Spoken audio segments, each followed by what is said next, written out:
તો હવે બાળકો આપણે સંચયી આવૃત્તિ વિતરણની આલેખીય પ્રસ્તુતિનો અભ્યાસ કરવા જઈ રહ્યા છીએ. તો તેના માટે આપેલ ઉદાહરણને ધ્યાનમાં લઈએ. તો એક ચોક્કસ પરીક્ષામાં 53 વિદ્યાર્થીઓએ 100 ગુણમાંથી મેળવેલ ગુણનું વર્ગીકરણ નીચે મુજબ છે. અહીં આપણે આપેલું જે વર્ગીકરણ છે તેમાં ગુણ વર્ગમાં આપેલા છે. તો આપણે બે પ્રકારે માહિતીને હવે લખી શકીશું: થી ઓછા પ્રકારનું માહિતી વિતરણ અને થી વધુ પ્રકારનું. સૌપ્રથમ આપણે થી ઓછા પ્રકારનું આવૃત્તિ વિતરણ લઈએ. તો મેળવેલા ગુણ અને વિદ્યાર્થીઓની સંખ્યા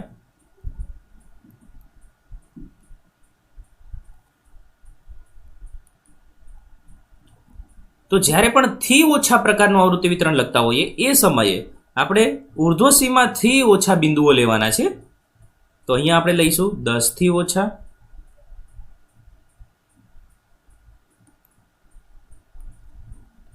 20 થી ઓછા,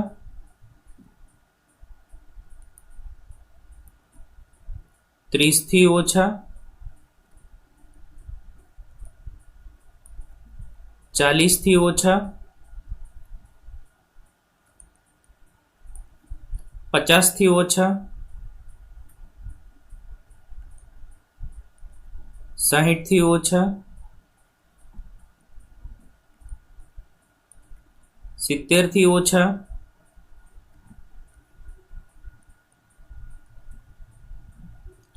80 થી ઓછા, 90 થી ઓછા અને 100 થી ઓછા. તો તેનો આપણે ગ્રાફ બનાવવો છે. તો એના માટે વિદ્યાર્થીઓની સંખ્યા જોઈશે. તો આપ જોઈ શકો છો કે 10 થી ઓછા વિદ્યાર્થીઓની સંખ્યા કેટલી છે? તો કે 5. ત્યારબાદ મારે 20 થી ઓછા વિદ્યાર્થીઓ જોઈએ છે. તો જે વિદ્યાર્થીઓ છે તેમાં આગળની સંખ્યા ઉમેરાઈ જશે, કારણ કે 20 થી ઓછા વિદ્યાર્થીઓમાં બધા જ વિદ્યાર્થીઓ આવશે. એટલે 3 + 5 બરાબર 8. ત્યારબાદ 30 થી ઓછા, તો 20 થી 30 માં 4 છે, તો 4 + 8 બરાબર 12. 40 થી ઓછામાં 3 + 12 એટલે 15. ત્યારબાદ 50 થી ઓછા, તો કે 3 + 15 18. 60 થી ઓછા, તો 4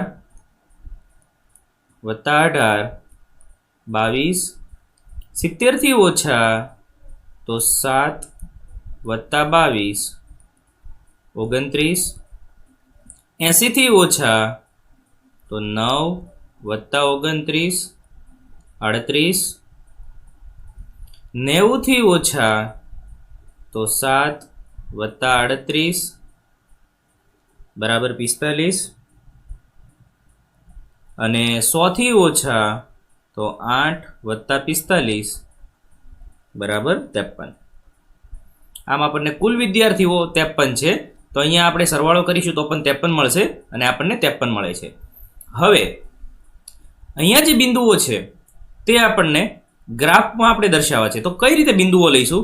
તો જે પણ અધઃસીમા છે એને એક્સયામ ઉપર આપણે દર્શાવવાની છે, અને અહીંયા મળતું મૂલ્ય એટલે કે સંચયી આવૃત્તિ જે છે તેને આપણે વાયામ ઉપર દર્શાવવાની છે.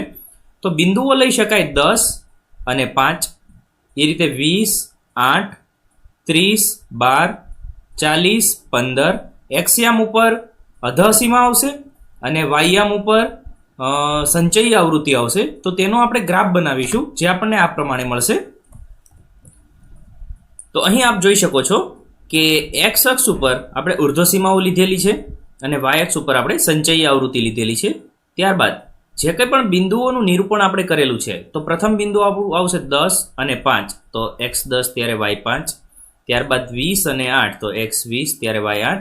તો આલેખપત્ર ઉપર જ્યારે આપ બિંદુઓનું નિરૂપણ કરો છો ત્યારબાદ તે બધા જ બિંદુઓને આપણે જ્યારે જોઈન્ટ કરી દઈશું તો મળતો જે વક્ર છે તે થી ઓછા પ્રકારનો સંચયી આવૃત્તિ વક્ર અથવા તો થી ઓછા પ્રકારનો ઓજીવ કહી શકાય છે.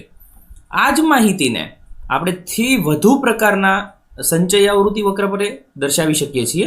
તો તેના માટેની ગણતરી લઈએ. ત્યારબાદ આપણે થી વધુ પ્રકારનો માહિતી વિતરણ બનાવીએ. તો સૌથી પહેલા આવશે ગુણ